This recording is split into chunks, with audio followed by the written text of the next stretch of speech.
I, 23M, have been dating my girlfriend Sarah, 21F, for about a year. Things have been really good between us and I care about her a lot. Last night, Sarah called me crying saying her stepmom had kicked her out of the house with nowhere to go. Her stepmom is a real piece of work and has always hated Sarah. Sarah's dad is kind of a spineless person and didn't stand up for her.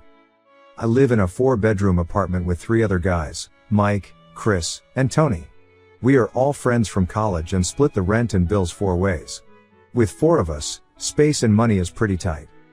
When Sarah called me crying and homeless, I didn't even think twice about saying she could come stay with me for one night to have a roof over her head and figure things out. The guys weren't too thrilled when I sprung it on them last minute, but they reluctantly went along with it for one night. Sarah came over with just a backpack of clothes and essentials. She was so grateful to have a place to sleep. In the morning though, the tension was obvious.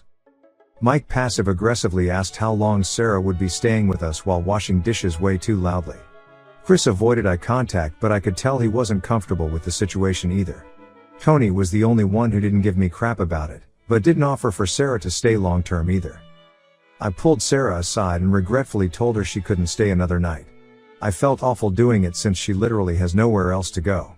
But I can't just let her move in without my roommates being okay with it, and it was clear none of them wanted a long-term guest, let alone having her move in permanently. Sarah started crying loudly and saying she has no friends or family in the area to stay with. She doesn't have money for a motel. I suggested she go to a women's shelter just temporarily until she can get on her feet and find a job and her own place. But she is terrified to go to a shelter. I really wanted to let her stay longer, but I can't risk messing things up with my living situation and friends I'm locked into a lease with. So, Sarah gathered her stuff and left, still crying. I feel like a terrible boyfriend putting her out on the street when she is struggling. But I also shouldn't force my roommates to let her just move in without their permission. So Reddit, Ida here?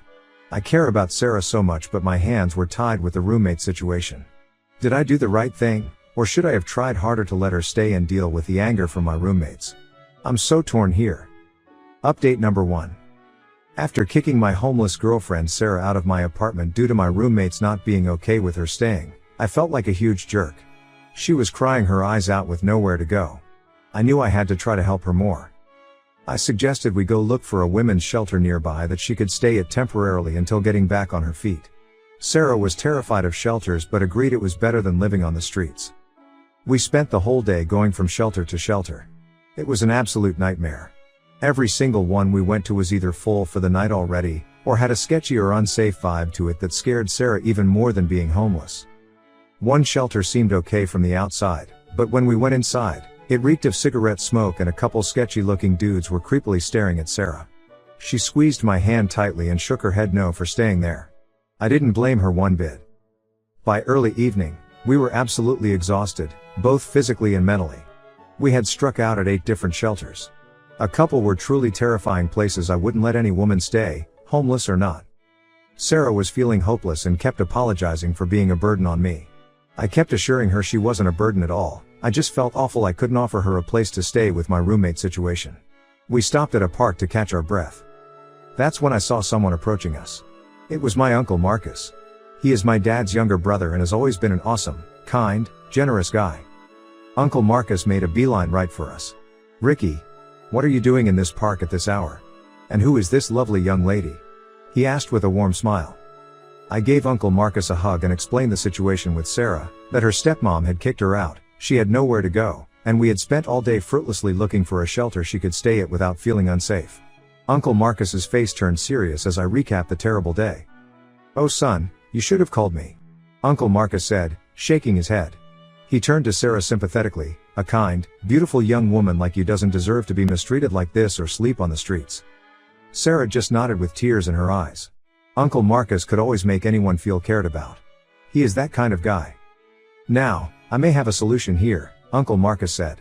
"You know, after your Aunt Marjorie passed last year, God rest her soul, I have been a little rattled all alone in that big house of ours. I have a spare bedroom and bathroom that's barely been used since the kids moved out." I could see where he was going with this and my eyes widened. Uncle Marcus smiled and kept talking. "So why doesn't this young lady just come stay at my house for a little while?" he offered. Sarah's mouth fell open in shock. She finally found her voice. "Oh sir, Thank you so much, but I couldn't impose. Nonsense. Uncle Marcus cut her off. It will be great to have a little company again. As long as you crazy kids don't mind an old man's jokes every now and then, he laughed heartily. What do you say? No beautiful young lady should be homeless. Tears of relief filled Sarah's eyes.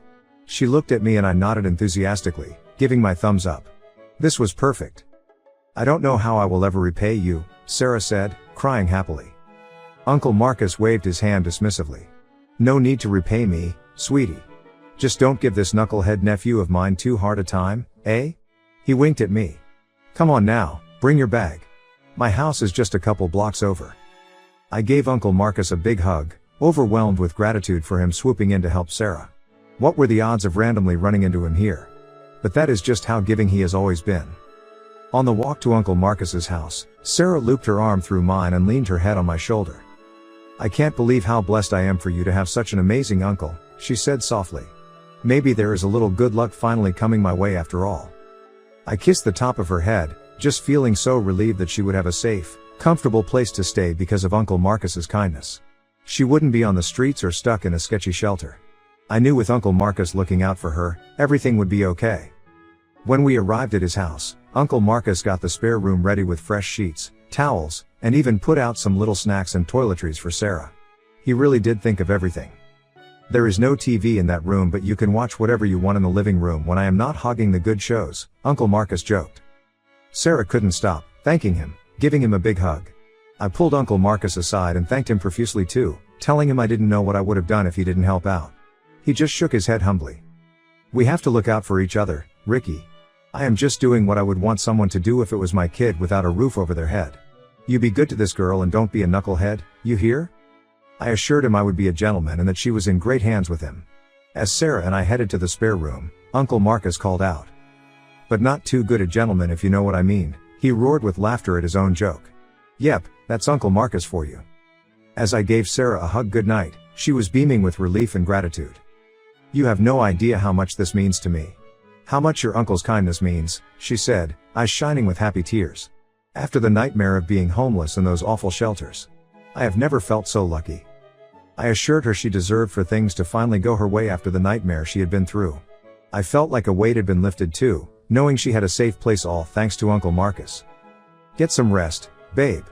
Maybe tomorrow will be a new, better day, I told her, kissing her forehead. Update number 3. It's been over a month since my Uncle Marcus generously took my girlfriend Sarah in after her stepmom kicked her out and made her homeless. At first, everything seemed to be going really well with the living arrangement. Sarah was so relieved and grateful to have a safe, comfortable place to stay instead of being on the streets or stuck in a sketchy shelter. Those first couple weeks, her mood was the brightest I had seen in a long time despite her crappy situation. She would come over to my apartment a few times a week, giving me big hugs and smiling from ear to ear. Sarah couldn't stop gushing about how amazing and kind Uncle Marcus was being. How he went out of his way to make her feel at home, cooked her delicious meals, and never made her feel like a burden at all. My uncle has always been one of the most selfless, giving people I know, so it made me really happy to see him and Sarah hit it off so well. I knew he would take good care of her. And it was a huge relief for me too, after that first night of having to turn her away from my apartment due to roommate issues. The first few weeks, Sarah would update me on how she was job hunting and applying for places, plotting how to get back on her feet financially. She is incredibly smart and hardworking when she sets her mind to something. With Uncle Marcus's place as a safe landing spot, I knew it was just a matter of time until Sarah landed on her feet again. But then, things started feeling a little off. Nothing too crazy at first, but little things I noticed that seemed unusual about Sarah's behavior and attitude. She stopped coming over to my place as frequently, claiming she didn't want to be a bother to me and my roommates. Which was weird, since we had all said she was welcome to hang out as long as she wasn't sleeping over. When Sarah did come over, she was, I don't know, almost paranoid acting? She would flinch if one of my roommates walked by, or shush me if I said something in a normal voice around them like I would spill some big secret. More than once, I caught her looking over her shoulder suspiciously at my friends for no reason at all. Sarah also began blowing off or rescheduling our plans a lot more often. She had a million excuses why she couldn't grab dinner or see a movie, anything that involved leaving Uncle Marcus's house for too long. Her reasons never made much sense and seemed shifting every time. Oh, I have just got so much homework from my online classes this week, babe. Let's do something next week? I am just so worn out from all my job applications today, can I take a rain check? Over time, the excuses stopped even making sense. More like she just didn't want to actually leave the house or be around anyone else besides Uncle Marcus. I finally called her on it one day. Sarah, what's up with you lately? You have been acting kind of paranoid. Like you don't even want to spend time with me anymore unless it is at my uncle's place. Is something going on? She looked almost panicked for a moment, like I had called out some secret. But then Sarah laughed it off in a way that seemed too forced. Don't be silly. I've just got a lot on my plate trying to get a job lined up, that's all. School stuff too, you know how it is. But I could tell she was lying through her teeth. Sarah has never been one to be interested in online classes or anything unless forced to.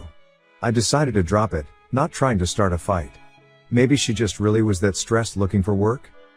Over the next few weeks though, Sarah's odd behavior continued and then some. She was staying home with Uncle Marcus pretty much 24/7 at this point. I dropped by unannounced a few times, wanting to surprise her. But she didn't really seem fazed or happy to see me out of the blue. I would find them laughing and joking over some movie, or he would be cooking for her in the kitchen and she would look cozy on the couch under a blanket. Acting kind of couple-ish, honestly. But I tried not to read too much into it, not wanting to be that guy. The thing that really weirded me out though was how secretive Sarah became any time I asked what she had been up to all day. She would freeze up and quickly change the subject or say she was studying in a way that seemed rehearsed. If she ever left her phone unattended and I saw any notifications pop up, Sarah would scramble to check them almost frantic, clearing everything before I could even glance. And get this, a few times I caught Sarah in the most random parts of Uncle Marcus's house when she thought no one else was around. Like curled up reading in a hallway nook upstairs. Or sitting on the closed toilet lid in the upstairs bathroom on her laptop like she lived in there. Just bizarre stuff that didn't make sense. By far the weirdest was when I went to use the downstairs half bath and heard hushed noises before I opened the door. I cracked it and Sarah immediately yelped, "Don't come in," and slammed the door on me before I could even react. What the hell was she doing in there? Sorry if this is too much detail, but part of me wonders if she was doing, I don't know, drugs or something in there? And that's why she had become so sketchy, distant and glued to my uncle's place? I have no idea and don't want to accuse her without evidence. Sarah doesn't have a history of anything like that. I kept making excuses for her increasingly bizarre behavior for a while. Trying to rationalize it as maybe just being still really shaken up from her stepmom situation. Maybe she felt like a burden still despite my uncle's kindness and that made her pull away. Or she was just having a depressive episode making her isolate and push me away. We all go through periods like that, right? But then she became straight up avoidant of me altogether. We used to talk or text every single day, no matter what. And over these past few weeks, almost nothing. I am lucky if I get a few texts back a day, and no real conversation. Just enough to be like, yeah, I am still alive, leave me alone. When I tried calling her out gently again on how distant and weird she was being, Sarah blew up at me. Saying I was being paranoid and controlling and that she was under a lot of pressure that I couldn't relate to. She said if I actually trusted her then I wouldn't be questioning her so much about what she does all day. That one really stung, not gonna lie. I do trust Sarah, or I did before all this bizarre secrecy starting building up. And I've been giving her so much space and independence to do her thing while letting her have my uncle's awesome support. But I guess she feels pushed into a corner for some reason? I'm just really confused and concerned at this point. Reddit. My once sweet, warm, loving girlfriend seems like a completely different person these days. A person who lies, hides things, lashes out and spends pretty much every waking moment cooped up in my uncle's house. A part of me wonders if she is taking advantage of his kindness and hospitality in some way? Using the house for something shady while he's not around? Or maybe Uncle Marcus is the one doing something weird, and she feels forced to go along with it for a place to stay?